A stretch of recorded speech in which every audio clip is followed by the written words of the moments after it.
Hi guys, welcome back to my YouTube channel in Electro Skills Engineering, and in today's video we are going to make a simple function. Here I have made it. I have used FC, which is function, and I have declared some input outputs in block interface. Here in input I have used start push button and stop push button, the data type of these two integrals pool. And in our in-out we have declared pump as output. So right now I'm going to show you that this is a simple program. We have a start push button, a stop push button, and the output coil of the pump as output, and the coils anode contact is being used here in order to latch that rung, that network. So what I have done is I have used this function in our main OB. Let's suppose here this is our main OB.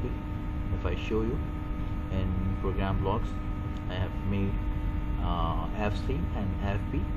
What are the main differences between FC and FB? FB is function block and FC is simple function. So FB retains the memory. For example, in FB I have also made the same program, but in block interface you will be able to see that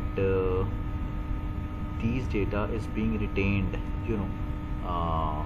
The data type is same, the input output same, but here you can see the retain column in your function block.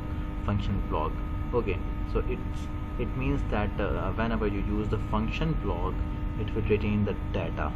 Okay, so in order to retain the data you have to use the data block.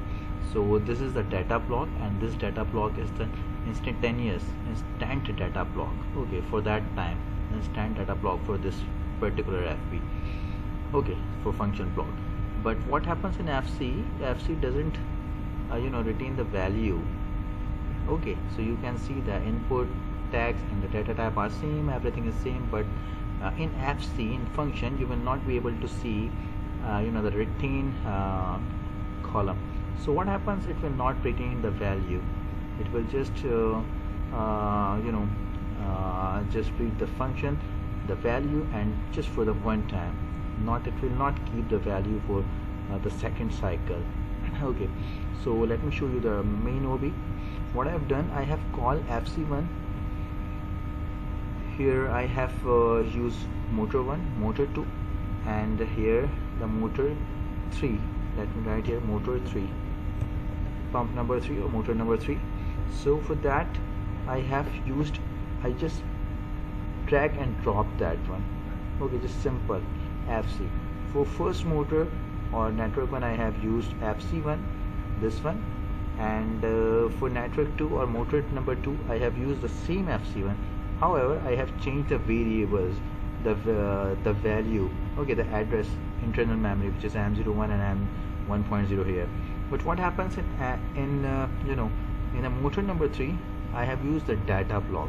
So you can see I am using FP1. FP1 means that it is a retentive block and it will be used by DB1. Okay, so I have assigned data block number 1 for that particular function, but function block for that particular function block. But whenever you talk about function, you will not see any data block over at the top of the block.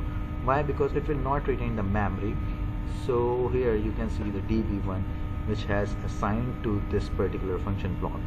Okay, so now I have to compile this one, that particular program, and I will teach you that how can you connect HMI as well with that. So I have to download that to my virtual PLC. There is a Siemens PLC sim. I will just finish that data, and PLC sim we are using, so we have to turn it on run. We have successfully run that. Now the second thing I have to show you is that I have already designed the the HMI, and I have connect this HMI. I will show you here in the connections. You will be able to see that I have used two hardware. One is your PLC and the second one is your HMI. And yes, here connection 2, this is being communicated with the PLC 1. Okay, so that was the rest which I have to show you. like that. Okay, so that's all from here. Now I have to show the screen. I have to compile that particular screen as well. I have used all the tags of the HMI and connected that particular text with the main OB address. So now here the WinCCRT is live, and I will show you that how can you connect it with the main OB. So now this is your main OB. For example, this was related to motor number 1 or pump number 1. Now the output is false. Here you can see this is the output Q0.0. Now by using the data of pump number 1, I will just turn it on. I am going to press this start push button, and this will directly link with the AM0.0. So here you can see that when I press, that was just the pulse which turns into the true, and then it turns false because it is latched. Now it is you can see the output is on, the pump is on, which is your motor number 1.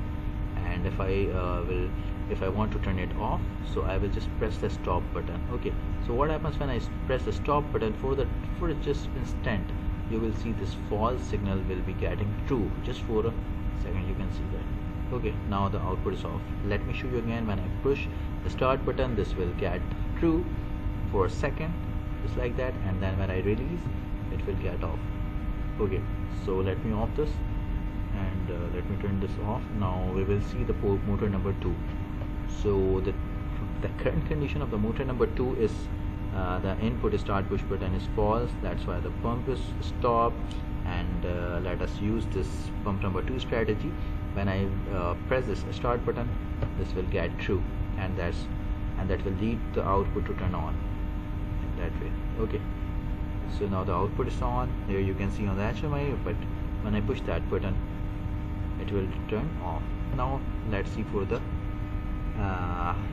pump number 3 or block number 3, which is the data block. Now the same condition is for that. When I push this will turn on, then when I push off, this will get off. So that's the whole scenario. I have also uploaded many videos related to that HMI and PLC communication. I have also taught you about the tags, how can you use the tags, how can you make the logic. And if you want to enroll in my online session, you can enroll. All the details are mentioned in the description box. If you want to ask anything, you can feel free. And yeah, do not forget to subscribe my channel. Thank you.